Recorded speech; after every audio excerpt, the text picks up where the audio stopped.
Fire fairies, come and light our candle. Once there was a garden which had many flowers, white roses, white lilies, yellow sunflowers, forget-me-nots. And in the garden there stood an apple tree. One day George came into the garden. The sun was shining, and he wanted to see if he could find honeybees and grasshoppers. He sat down on the grass near to the apple tree, waiting and waiting. And he did not see the sun fairies, who were up in the apple tree painting the apples. The sun fairies went from apple to apple,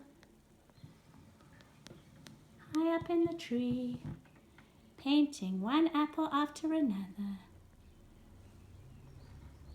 And do you know how the apples got so warm, so juicy, and so sweet? Shh, I'll tell you a secret. Each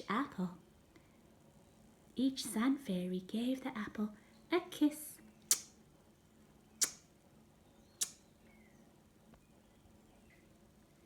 Now there was one sun fairy who had very fiery wings. It was the same one who tickled Mother's nose when she went up tissue. Little Fireflick was painting and painting.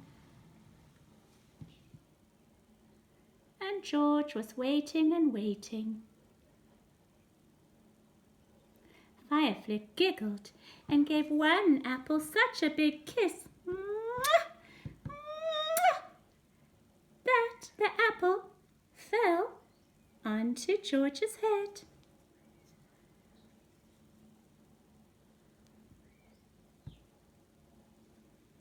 George looked up.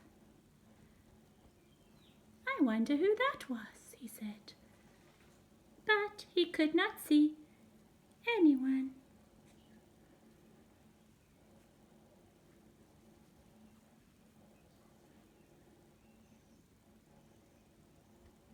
Fireflick chuckled.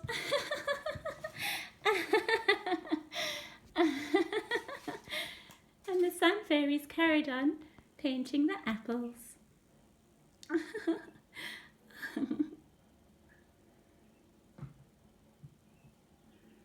George picked up the apple and he ran home to Mother.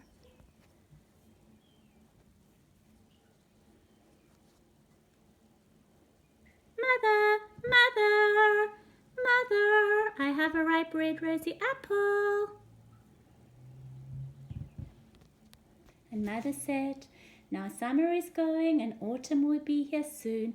We must gather the fruits of the earth. The fruits with their seeds, the flowers, the beetles and butterflies are all the children of the earth. Now is the time that Mother Earth starts to call her children back under her soft, warm cloak. Maybe we shall see that happen, George. Maybe, he said, and he went running into the garden, looking for the fairies. But they were still busy, flying around from apple to apple.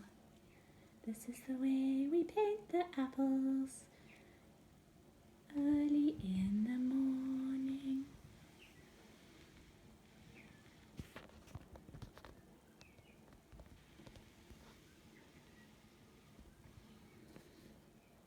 Story time, story time. Now the garden is sleeping. Goodbye.